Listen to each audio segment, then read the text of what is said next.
زما په دا مخکې ورځو کې په یو شادي حال کې بیان نو ما ته هغه ملګرو وویل چې مولانا صاحب دا زموږ د خور واده دی خو زموږ د خور دا ارمان و چې زما په واده کې به علما راجمع کېږي او په هغې کې به نعتخواني او په هغې کې به بیانات کېږي اوسني دور کې هم داسې خلک شته دی داسې نه چې ټوله دنیا د غفلت په خوب ده دا غفلت به ختمول غواړي که دا غفلت ختم نه شو دا عالم کفر به زموږ عزت ته لاس واچوي که دا غفلت ختم نه شو دا ظالمان به زموږ د پیغمبر په ختم نبوت باندې همدغه حملې کوي که دا غفلت ختم نه شو دا د ټیک ټاک او بې حیایي ختمه نه شوه دا د سوشل میډیا بدنظري دا د ډرامو فلمونو نحوست دا زموږ په ودونو کې د ګانو بجانو د فحاشۍ د بې حیایي انتها ختمه نه شوه زما د دې دا خبره یاد ساتئ خپل دردونه در سره شریکومه واورئ د زړه په غوږونو آینده دور زموږ ډېر زیات برباد دی که موږ د ابوبکر صدیق صداقت نه پېژندو موږ د حضرت عمر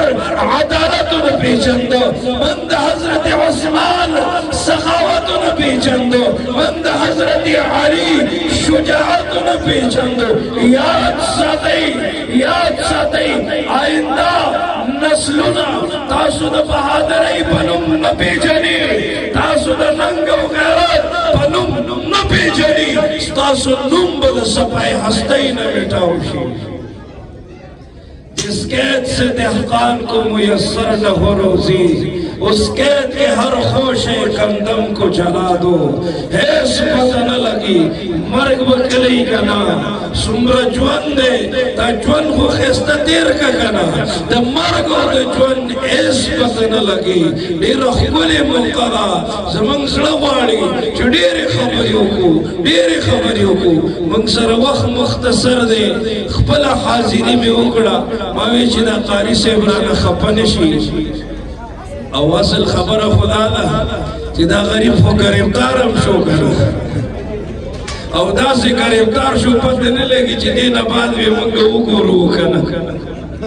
الله دې په خپل رحم وکړي الله دې ورته اسانه کړي موږ ورته دعاګانې کوو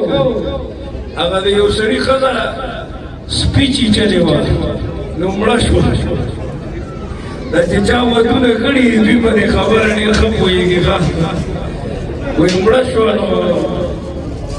خلک به ورله راتلل دعاګانو دپاره یو سړی راغی وایي هغه ورته وایي چې دا ښځه دې به څه مړه شوه دا سپي چې چلې وایي دا سپی به یو څو ورځو له میلاو نه شي مطلب مې د خبرو دا دی چې په داسې خوشحالۍ کې موږ راجمع شو او په داسې خوشحالۍ کې بیا د الله خبرې بیا د محمد رسول الله د حسن تذکرې بیا د صحابو تذکرې رب العالمین به څنګه رحم فیصلې نه رالېږي چې په خوشحالۍ کې مو ورته یاد یم په خوشحالۍ کې به خپل الله یادو کنه انشاءالله الله دې موږ او تاسو ته د عمل کولو توفیق را نصیب کړي او الله دې په موږ باندې خپل رحم وکړي او الله دې قاري صاحب له دا خوشحالۍ